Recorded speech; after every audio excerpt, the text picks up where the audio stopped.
La nuit dernière, le système solaire retint son souffle.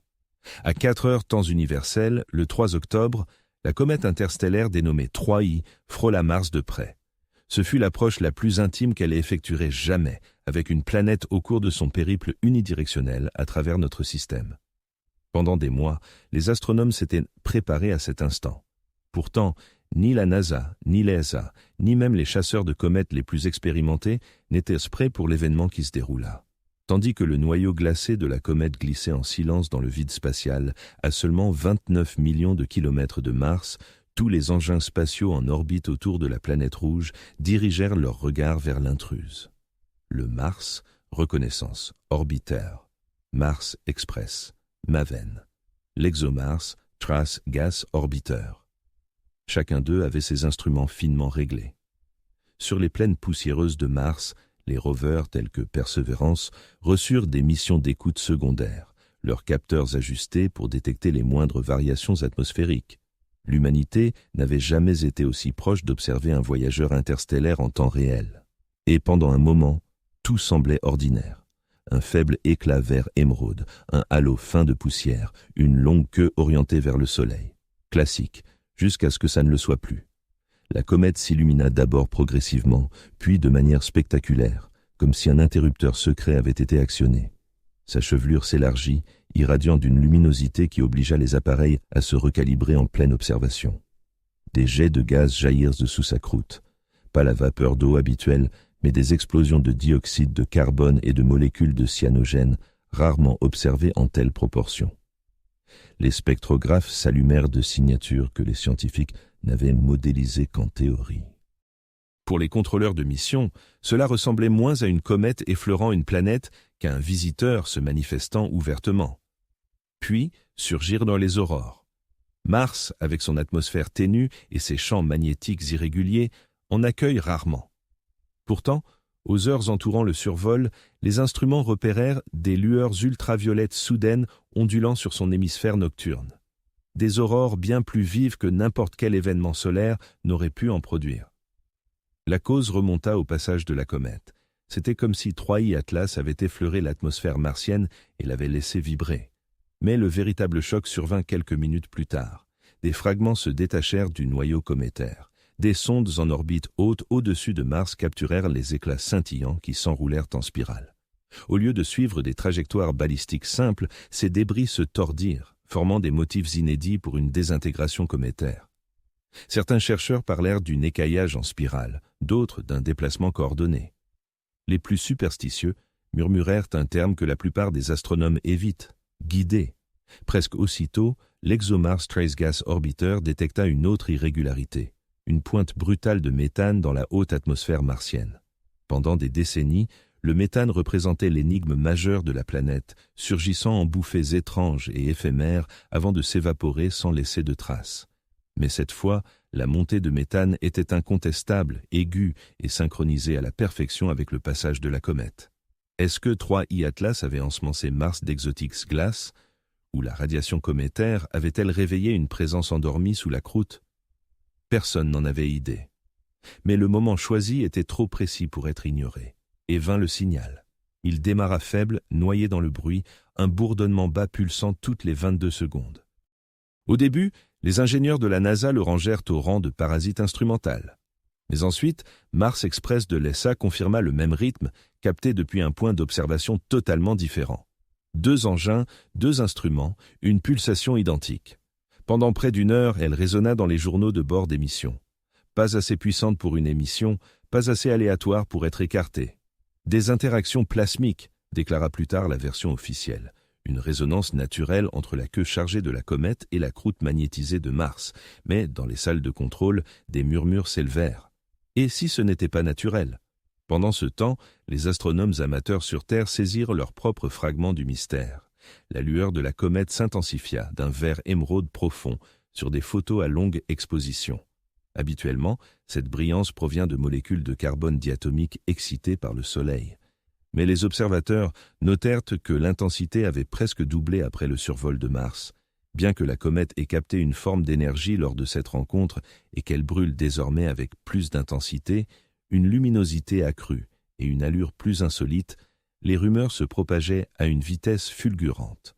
Certains pensaient que cette comète transportait des composés organiques venus des confins interstellaires, se mélangeant maintenant à l'atmosphère martienne. D'autres avançaient que ces fragments en spirale trahissaient un champ magnétique interne, une caractéristique que les comètes ne devraient pas posséder. Et la théorie la plus audacieuse affirmait que ces pulsations rythmées et ces motifs de débris inhabituels étaient les marques d'un objet artificiel, loin d'être un simple vagabond céleste naturel. La NASA et l'ESA s'emploient à maintenir un discours purement scientifique. Leur communiqué officiel évoquait une chimie atypique, des épisodes d'émissions gazeuses et des interactions plasmatiques non modélisées. Mais en privé, les scientifiques discutèrent de scénarios plus sombres. S'agissait-il vraiment d'une comète ou de quelque chose de plus grand? Un artefact traversant notre système solaire déguisé en poussière et en glace? Pour les rovers sur Mars, cette proximité était muette mais perceptible. Les caméras célestes de Perseverance ont enregistré une lueur discrète au-dessus. Les capteurs de rayonnement de Curiosity ont détecté de minuscules rafales de particules chargées. Même le sismomètre d'InSight, inactif depuis longtemps, a capté un bruit électromagnétique anormal, ultérieurement relié au survol de la comète. Il semblait que chaque appareil sur Mars ait ressenti le passage de cet intrus. Désormais, le monde entier attend la suite des événements. 3I Atlas poursuit sa trajectoire vers l'intérieur, en route pour son passage le plus rapproché du Soleil le 29 octobre. Si elle se comporte déjà de manière si étrange au voisinage de Mars, que pourrait-il se passer en s'approchant du brasier du système interne? Va-t-elle se désintégrer de façon spectaculaire, dispersant une poussière extraterrestre dans les vents solaires? Ou bien tiendra-t-elle bon, son étendard vert s'illuminant davantage tandis qu'elle fonce vers la trajectoire orbitale de la Terre en décembre? Ces hypothèses oscillent entre l'exaltation et l'effroi. Dans un cas, la comète se fragmente sans danger, ne laissant que des données et de la poussière. Dans un autre, des morceaux massifs persistent dans le système solaire interne, croisant les orbites de Mars et, peut-être des années plus tard, celles de la Terre. Et dans l'hypothèse la plus troublante, le comportement de la comète est délibéré. Les pulsations, les fragments spiralés, la soudaine augmentation de méthane, chacun pourrait signaler une intention conçue. Si c'est le cas, alors 3I Atlas n'est pas qu'un visiteur, c'est une sonde. Et le passage d'hier soir près de Mars n'était qu'une répétition. Imaginez-vous sur la surface martienne en cet instant, le ciel nocturne teinté de vert par l'éclat de la comète, des aurores dansant là où elles n'ont pas leur place. Au-dessus, des fragments tournoyant comme des satellites pilotés, pendant que l'atmosphère ténue vibre sous des impulsions invisibles. Pour les rovers, les orbiteurs et les regards humains scrutant depuis la Terre, c'était comme entrevoir un secret gravé dans les étoiles, ne durant qu'un battement de cœur. Aujourd'hui, tous les grands observatoires terrestres sont braqués sur la comète. Le télescope spatial James Webb attend une vue dégagée après la conjonction solaire. Les réseaux radio au sol guettent des émissions anormales. Même les astronomes amateurs fournissent des images, notant en temps réel les pics de luminosité. La communauté scientifique est en ébullition comme jamais depuis qu'Oumuamua a effleuré notre monde. Pourtant, cette fois, c'est différent. Oumuamua était muet, une ombre fugitive trop rapide à analyser. Borisov ressemblait à une comète ordinaire, mais 3I Atlas ne cadre dans aucune de ces cases. Elle s'illumine sans raison, elle se fragmente en spirale, elle émet des signaux rythmés vers Mars, elle libère du méthane sur son passage, elle rayonne d'un vert émeraude dans l'obscurité. Et elle ressemble moins à un corps céleste qu'à un récit en train de se déployer. Un récit que l'humanité commence à peine à déchiffrer. Les semaines à venir révéleront le sens de cette intrigue.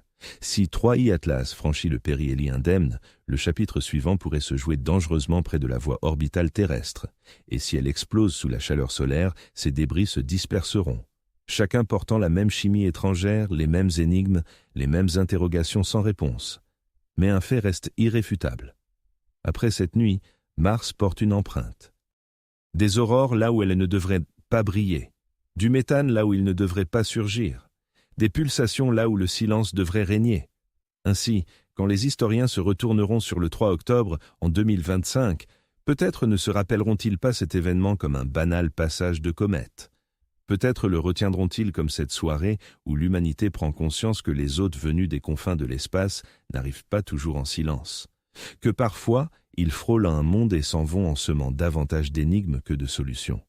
que parfois, le cosmos toque avec douceur, en un rythme mesuré, simplement pour vérifier si nous prêtons l'oreille.